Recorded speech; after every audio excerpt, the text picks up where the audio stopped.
Mae'r fideo byr yma yn mynd i edrych ar beth sy'n digwydd os i ni'n lluosi llythrennau. So, i ddechrau, fi mae'n edrych a jyst dangos chi beth sy'n digwydd pan chi'n lluosi 4 gyda 5. Wel, chi'n cael ateb o'r 20. A os chi'n newid y rown, beth yw 5 lot lluosi 4, mae'r ateb dal yn 20. Beth sy'n digwydd gyda llythrennau yw bod ni jyst yn gadael yr arwydd lluosi mas, so A lluosi B, chi jyst yn rhoi A, B. Mae B lluosi A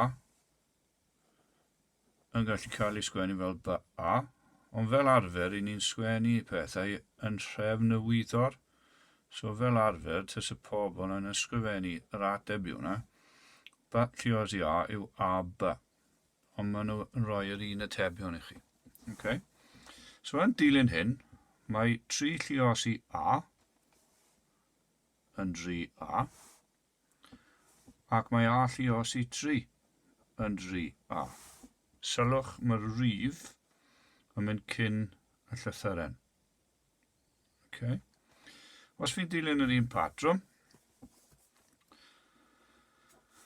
mae ac mae 4 lluosi 5 lluosi A, wel, 4 lluosi 5 yw 20, a rhowch yr A ar y diwedd.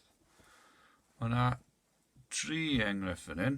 4 lluosi 5 lluosi A, mae'n union rhywun peth a 4 lluosi A lluosi 5, sy'n union rhywun peth a 5 lluosi 4 lluosi A.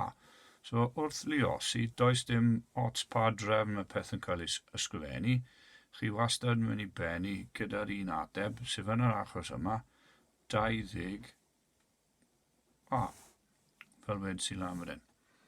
Mae 2 enghraifft pellach gen i. Beth yw'r ateb am A lluosi B lluosi ec lluosi D? Wel, yn syml iawn, cymerwch yr arwyddion lluosi allan, a mae'r ateb mynd i fod yn A, B, C, D. A wedyn yn enghraifft 2, mae gen i rif o flaen y llythyren, lluosi gan rif o flaen y llythyren. Deliwch gyda'r rifau gyntaf. So beth yw 2 lot o 4? 2 lot o 4 a wedyn T lot o W. Sy'n rhoi ateb i fi, 2 lot o 4 yw 8, a T lot o W yw T W. Mae gen i awgrym fan hyn i chi.